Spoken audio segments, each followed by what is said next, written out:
साथियों नमस्कार, मैं आपका भाई वीरेंद्र पहल। सोशल मीडिया के ऊपर आजकल एक खबर जो वायरल हो रही है वो हमारी बहन बेटियों को डरा देने वाली है, समाज को चिंतित कर देने वाली है। और कहीं ना कहीं जो नेताओं के चेहरों के पीछे जो एक मखौटा अलग ही वो निकल करके आ रहा है, वो बहुत ही भयानक स्थितियां बयां कर रहा है। जो हरियाणा प्रदेश के बीजेपी के प्रदेश अध्यक्ष हैं पंडित मोहनलाल बड़ोली जी, उनके ऊपर हिमाचल प्रदेश के कसौली थाना में एक महिला ने एफआईआर दर्ज कराई 13 दिसंबर को कि मोहनलाल बड़ोली ने उस अबला को, उस गरीब को, महिला को बेला फुसला करके नौकरी का झांसा दे करके उसकी आबरू को लूटा, उसके साथ दुष्कर्म किया है। और उनके साथ ही जो उस समय खट्टर साहब के वो होते थे, प्रचारक होते थे, रॉकी मित्तल, उन्होंने भी उसकी अस्मिता को नोचने का काम करा है, उसकी आबरू को नोचने का, और उन्होंने भी उसके साथ हीरोइन बनाने का, अभिनेत्री बनाने का झांसा दे करके दुष्कर्म किया है। तो इस तरह के बेदाग छवि अपनी प्रस्तुत करने वाले नेताओं के ऊपर अगर गरीब महिलाएं जो अपने काम के लिए इनके पास जाती है और उनको अगर ऐसा शिकार बनाया जाता है, ये आबरू नोचने वाले जो भेड़िए के रूप में अगर प्रस्तुत हो रहे हैं, तो निश्चित तौर पर एक सभ्य समाज बहुत ही दुखी होगा, चिंतित होगा और उसके मन में कहीं ना कहीं पीड़ा हुई होगी। इसकी कसौली थाने के अंदर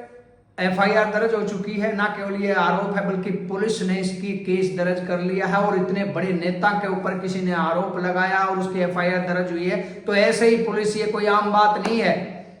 एक नेता के ऊपर, इतने बड़े नेता के ऊपर आरोप लगा और पुलिस ने एफआईआर दर्ज करी है, तो इसमें कुछ ना कुछ तो पुलिस को आखिर मिला ही हुआ होगा। लेकिन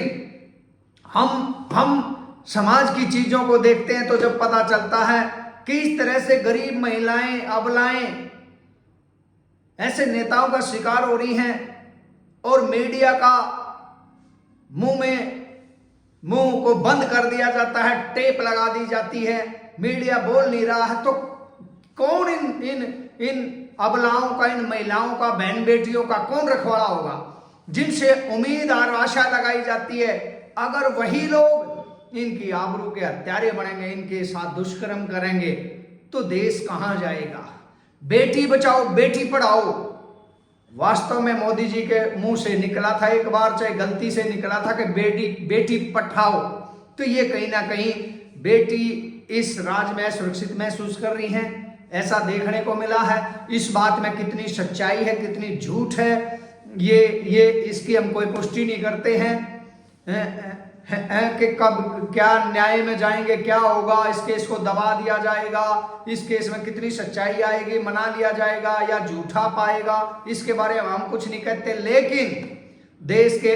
अनेकों प्रदेशों से बार बार ऐसी घटनाएं सामने आ रही हैं कि बड़े नेताओं के द्वारा बहन बेटियों को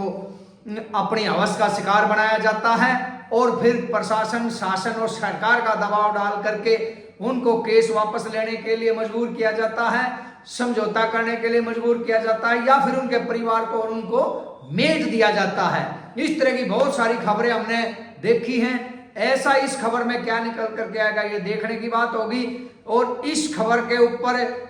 आरोप लगाने वाले की कितनी सच्चाई है और जिस पे आरोप लगाया गया वो अपनी क्या बयान रखते हैं, उनकी क्या सच्चाई है, ये इस पर हम सब की निगाहें बनी रहेंगी। तो ऐसी खबरें सुनकर निश्चित तौर पर एक सभ्य समाज के मन में पीड़ा होगी, दुख होगा, चिंता होगी कि आखिर समाज की दिशा में जा रहा है।